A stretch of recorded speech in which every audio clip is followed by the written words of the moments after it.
I think today has been a great start, and we're talking about entrepreneurship. We heard that how the entire stage has been set to understand the entire startup ecosystem. The word BANI stands for brittle, anxious, non-linear, and incomprehensible. This is the world which we are in today. We do not understand what is leading to growth, what is leading to failure, and this needs to have a balance to understand how do startups succeed. And in this panel, we've got a wonderful level of people who have done business of around 20,000 crores between all of them. And we would understand that how did they start as students, because we've got alumni here, we've got Samir here, so we'll understand that what has been their journey and what could be your learning to pick up from this entire thing and start up your startup entrepreneurship.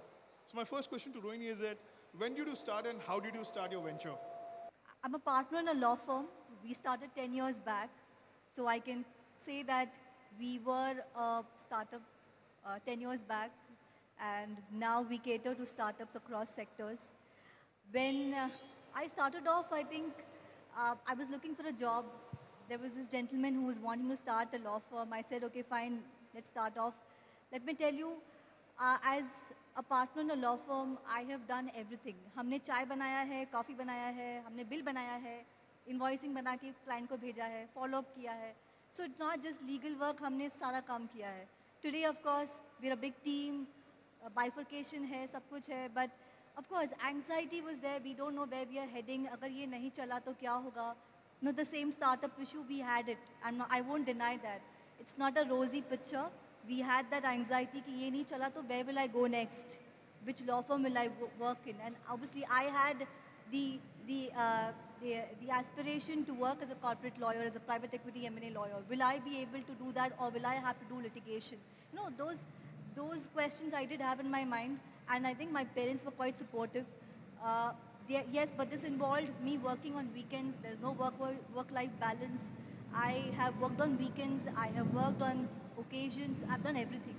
So I think that's the kind of sacrifice, if I can say, that one has to do as a startup entrepreneur. Okay. So question to you is, you being an alumni, you were part of such student interactions. How do you, when you were as a student, what were you thinking about your entrepreneurial journey? And how did you start? How much capital did you have to start your business? Yeah, hi. Hello, everybody, fellow MITians. I am alumni of MIT. I did my engineering in 1998 in mechanical engineering from this very same institute. So I started my business immediately after college, and it was a bootstrap idea. And I got into business by sheer luck. It was not planned. Nowadays, the students do a lot of planning. The way we got into science from after 10th standard, the way we got into engineering, it was all, I mean, no meticulous planning at that during few decades ago. But it all started, but I think you have to get into the flow. You need to draw inspiration. So when we were studying into the college, the very same institute where we are sitting today, it's a classic example of a startup and entrepreneurship. Dr. Vishwanath Karad, as you all know, he was my professor when I was studying.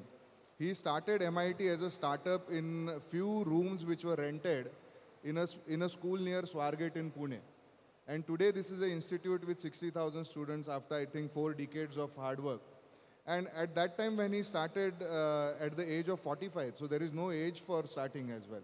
I know so many entrepreneurs who started late in their career after 40, 45, 50 also. And they are very, very successful. They have billion-dollar enterprises. So you need to draw inspiration from people like Dr. Vishwanath Karad. You see the journey of MIT, how it has grown. It is a classic example of a startup. We are living today in Maharashtra. You know, the biggest example of a management guru, or from where we can draw management lessons, are Chhatrapati Shivaji Maharaj. That was a startup, the Swaraj movement. You know, whatever he started, where did he go for funding? The fund came to him. So you have to, where did Dr. Vishwanath Karad go for funding? These are all excuses that I had an idea, because the fund is not there, I am not able to grow it. You have to keep on working, you have to keep on working hard, and you have to create situations where you attract the fund. Okay, so we need to draw inspiration from some examples. Study Chhatrapati Shivaji Maharaj, study your people around you, your parents may be into the business. You need to identify and get inspired not only from generation entrepreneurs, but also second generation. Sometimes starting something is simpler than building something on which is already started. You can draw inspiration from your now current managing trustee Rahul Karad, who have established this ride, you know. So there was a platform already, and he took that platform to a second level altogether, you know, a next level. So many ideas, rural immersion, so many things, you know. So I would appeal to the students, you know, when I was a student and I was sitting like you over there, all we were doing were absorbing, you know, and meeting successful people, meeting all kinds of people and drawing inspiration from them and trying to imitate what they have done and trying to do the hard work and not only look at their success and dream only about that success. That success will come only after a lot of hard work. Loha garam hue bina, pigle bina, you cannot do anything out of it. So that's my only advice to the students. Sir, you've been in this field of corporate financing, investment banking, given more than 8,000 crore loans. When startup was still a very new word, you've invested in companies and you allowed them to grow up. What was the key insight? What are you looking in students? Because I know that you invested in IT incubated companies. At a very young age, you've invested in people. What are you looking at where these students can learn from? Thank you, Prashant, and good morning, MIT.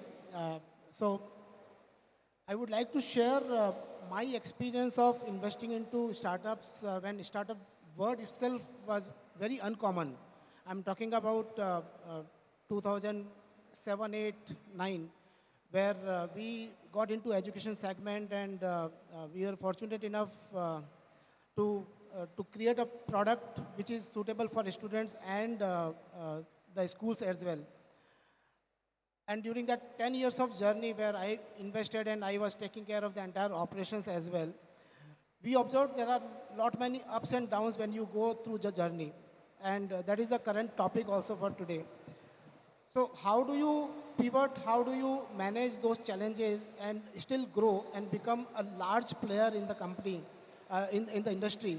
That is where the entrepreneurship comes into play. Another example, which is a unicorn now, MediLife, which is a medical company.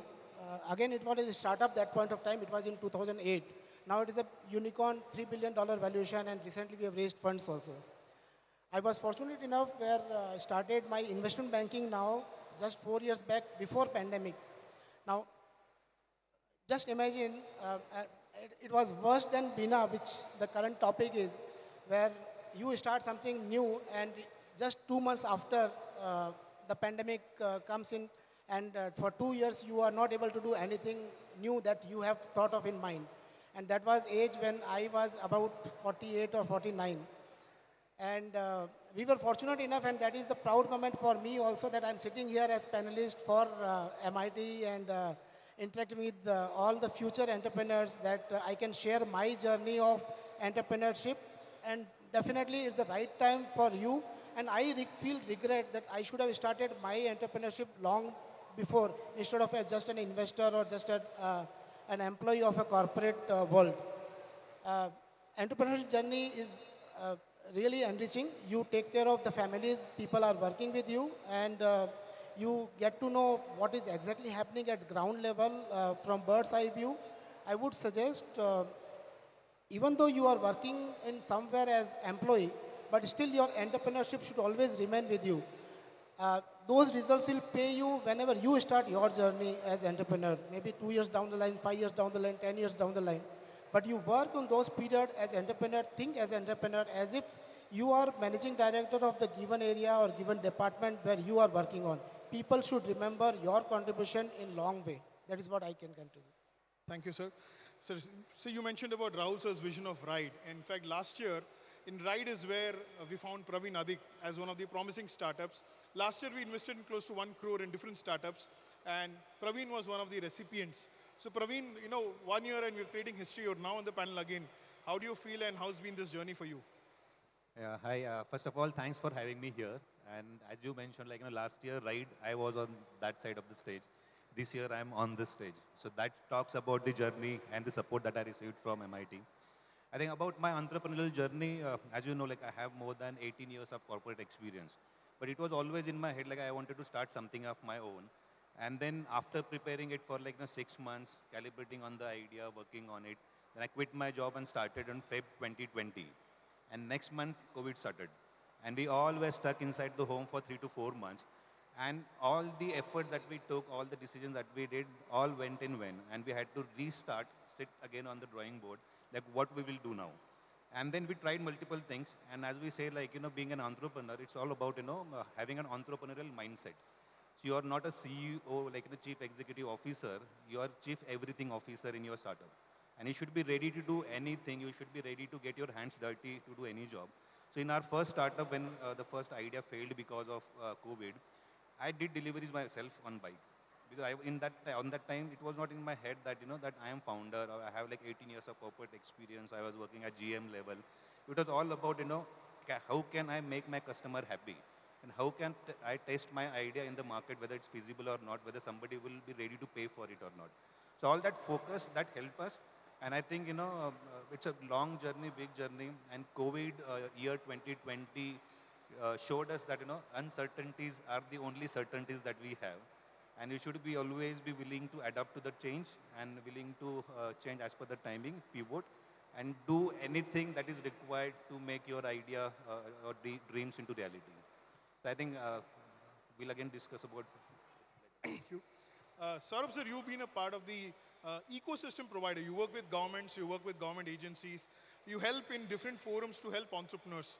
What are you looking at among these students to learn so that they're able to launch their startup? Because the environment today is very conducive. The government has got a lot of schemes.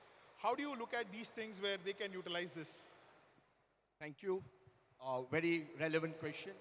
First, at the outset, I would like to thank Shri Rahul Karad, Executive President, for having me here. Friends, before I respond to this question, I'm sure that all of you who are present here must be extremely overwhelmed and must be feeling privileged to be a part of RIDE, which is an excellent initiative taken by MIT World Peace University, which in herself is characterized by the spirit of excellence. So let me congratulate and compliment each one of you for being here today to be a part of this excellent initiative. I run a consulting company based out of Mumbai where I advise corporates on compliances. I help foreign businesses to come to India. And as mentioned by the moderator, I'm also part of certain chambers at macro level. I sit on the board of IMC Chamber of Commerce and also Indo-American Chamber of Commerce. Friends, there are 4 things which are extremely important when you pick up any initiative which you want to turn into a business proposition. First is your passion. Your passion for that particular subject, for that particular business proposition. Second is engaging. Engagement with what you're going to take up is important. It's not only executing, but engaging and involving yourself. Third is the ownership. It's important that you take ownership of what you're going to perform and what you're going to deliver. And last but not the least is the expression within yourself and an inclination to serve. This serving could be either to your clients, if you're in service industry, or to your customers. So in my opinion, these 4 are extremely important components of an individual in terms of taking a decision towards a particular startup proposition. Friends, in India, when you're doing business, you have to deal with federal regulation, which is at the central level, as well as at the state level. So if you're setting up a business in Maharashtra, you need to follow the regulations which are set by the central government at federal level, as well as by the Maharashtra state. Awareness of applicable regulation to your business proposition, awareness of the incentive scheme which are available is extremely important before you take a final decision. Many a times, and I have come across this in my practice, that MSMEs and many startups, they are not aware of certain incentive schemes which are already available. As a result, you realize it at a later date when you've already structured your startup, you've already formed your entity, but since you're not aware of those frameworks, you could not design your entity in a particular manner so that you could avail of those benefits which are notified by the state government or the government of India. And hence, a very thorough understanding of the regulatory framework as well as the available schemes and incentives is very important, and then do a backward integration in terms of designing your startup as an entity. Very quickly, with the permission of the moderator, if I may share with you all, I decided to set up a consulting entity to help MSMEs on the front of compliances. I analyzed that in our country there are 1,500 plus regulations, 65,000 plus compliances, and over 15,000 filings. Now, MSMEs, they are struggling to manage the top line and bottom line, and they need somebody to handle them on the front of compliances. When I visualized that there is a gap here, I decided to put my entity to act as a catalyst, as a facilitator to bridge this gap. And I'm humbled to share with you that today my entity advises almost 350 to 400 companies in India on compliances and a couple of multinationals who have set up business in India. Thank you. You know, the quick question now to Rohini is, when you were a student, how are you managing your aspirations of studying, learning? Because a lot of these students also face a challenge of managing attendance, being part of such co-curricular activities, and following your passion, because work-life balance has always been a tough call, at least in the senior level. But work-life balance is also applicable for these students because they need to do projects, they need to submit their assignments, being part of Ascent. So how are you managing this? Interesting question, Prashant. So I belong to a South Indian family. We hail from Kerala. And in South Indian families, children are supposed to follow one art form. And I did Bharatnatyam. I did my Arangetram. I did all of that. So while I was studying, I was also doing dance shows. When I graduated, not graduated, when I actually passed out my 10th, I got selected to be part of the dance show of Hema Malini. I'm not sure if the kids know the celebrity Hema Malini. I used to perform with her. I used to travel across the globe with her, along with her to perform. I used to study for my law exams during the rehearsals. In between rehearsals, I would study, next day give an exam. Interestingly, Pune Festival, I used to come here every year. So there was a time when I had exam one day prior, and the next day also I had an exam, and the next day I had a show in Pune. I finished my exam, I took a bus from Bombay, I came to Pune, performed in the evening, went back to Bombay because next day I had a report to submit. So I think fairly I have managed to balance out my study and my passion. And today also, when I work, I also take out time for my passion, for my dance. I do shows, not very frequent, but I do have rehearsals. I recently performed in Delhi. I'm going to be performing again. So I take out time because I think it's very important to have that balance. You can't just keep working or keep studying. I don't think it's very productive. So in order to keep yourself productive, I feel you need to have something beyond your work, beyond your studies. Thank you, Rohini. Patil sir, how were you when you started this entire stuff? You know, how did you convince your parents? A lot of these kids, when they come for pitches, they say that my parents are not ready to invest money in my startup, or they're not giving me the required fund. You've been a serial entrepreneur. How did you convince your parents, and what did you do? Yeah, very interesting question. So, my parents, I always believed had done enough. You know, they had paid fees for my education, and then expecting more from them. At least 2 decades ago, none of my friends or anybody from my group, we were expecting any funding from parents. The private equities were not very popular. The VCs were not very popular, but banks were there, and banks are still there. So when I had this idea for a startup and to start a business, immediately after college, I went to a bank. Now, here, as we are falling short of time, I would like to ask one question to the students sitting over here. Can you raise your hands? How many of you already have a startup idea and are seeking for funds? Yeah, quite a few. Few more hands. Yeah. So my only advice to you is don't seek for funds, attract funds. You know. And the way you can attract fund is first thing you have to do is don't wait for anybody's valuation of your business or of your idea. First do the self and true valuation. Because your true valuation is the real valuation. What others are valuing your business and what you are valuing, it has to start from you. Okay? Then start building the features on your service, product, or whatever idea you're having, and compare it with the market intelligence you have with the competition available in the market.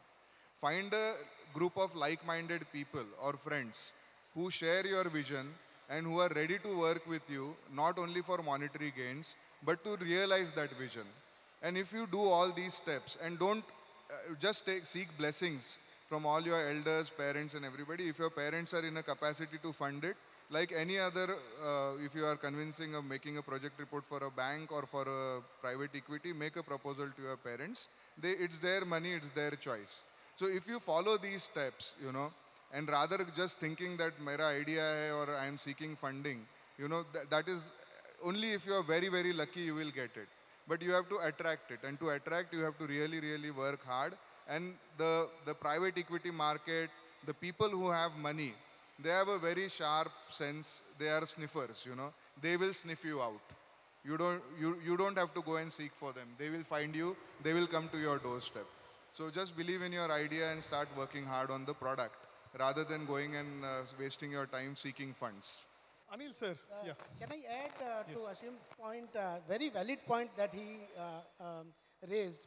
And another thing, when he asked how many of you are here to raise fund, and I was expecting many hands because we are coming from the fund where we are eager to see the new faces, passionate faces, and where we can interact with you and put our money for your business growth. But unfortunately, very few hands were there. But nevertheless, I'm sure very soon you will see more opportunities to create your own venture. You raised one very important point, sir, where you asked the business should attract fund. And that is what we, at our fund also, we insist.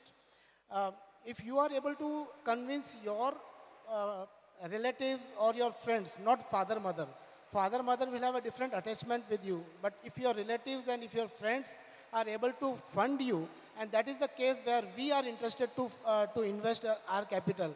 Because people have seen you demonstrating your venture. People have seen you passionate about your business, where definitely you can attract more funds. That is what I thought. I'll just add what we are perception. Thank you. Praveen, you've been trying to raise funds for the last 1.5 years and given more than 200 pitches. So your rejection ratio and success ratio, how did you manage that? Because today's time, when we get rejected, when we get a no, we get very disappointed and we feel this idea is not going to work and I'll give up. So how did you manage that? I think in the startup world, it's not about having a brilliant idea which will give you success. Ideas are fragile. You have to nurture those ideas. And the key point is key quality that every entrepreneur or startup entrepreneur should have is patience. Patience is the key because you will face lots of rejections. As you said, I might have applied for not 200, maybe 300 different, investors from angel to VCs or to incubators, etc., etc. But you just need that one investor who will believe in you. But if you have to keep knocking those doors, and if you get frustrated or you get demotivated about you're not able to raise the funds, then nobody is going to do it for you. It's your firm, it's your idea. You have to keep knocking the doors and wait for that right opportunity and that one investor who will believe in you. And as I was saying, you should learn from every failure. It's not just about knocking more doors and more doors, but you should learn why I did not raise funds, I did not get the opportunity or the funds from the previous investor. What is it that they were expecting from me and I did not have? As long as there is that mutual connection, they will not invest. So once you understand, okay, this is where I am lacking, you improve on that in your business, improve on the pitch as well as your business model. Learn from the industry, learn from the investors. And every time you should get that feeling that my pitch is better than the previous one. That's when you will be able to raise funds. And as you said, like, we were raising funds for 1.5 years. No, we tried raising it for 2.5 years. We improved. We changed our idea. We have had razor sharp focus on our target customers. We revisited on, what should be the strategy for us. And that helped us. And in last 10 months, I would say we raised 4 rounds. So that's how, the patience, perseverance, and, learning from your failures will help you to raise funds. Given the constraint of time, sir, I wanted to look at one particular skill, Saurabh, sir, that which you feel that we students, community should have, one particular skill which you feel could be a game changer according to you. So in my opinion, if I have to identify and suggest one, then that is the leadership. Leadership at individual level, leadership to manage a team. I think that's something which is extremely important skill set as you navigate in your journey towards excellence. So only one skill which you feel, being a woman entrepreneur, which, I've got a large girl community who is wanting to enter this startup world, which is that one skill you feel is the most important? I think it's about perseverance. There'll be good days, there'll be bad days. Some days you'll just feel like it's enough, I'm done with it. But don't, keep doing it.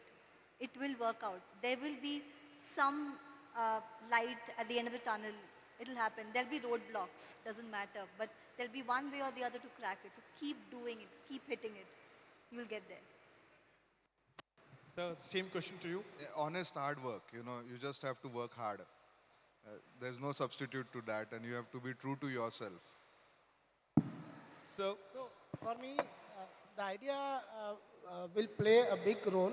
The idea means there are many ideas, but the idea means for me is how do you identify the gap in the society and whether that gap is going to solve the problem as a whole for the country or for the globe. And that is where you can you put in all other qualities to pursue your idea and make it a unicorn or a bigger company than that.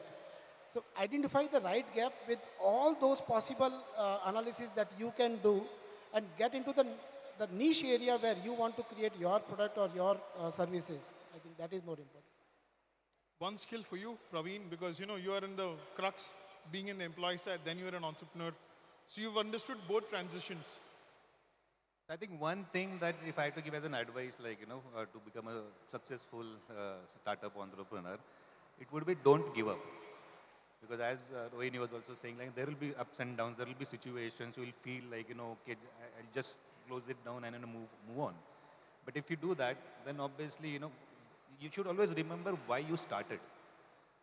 Because when you started, that time you had certain vision about your product, you had certain dreams.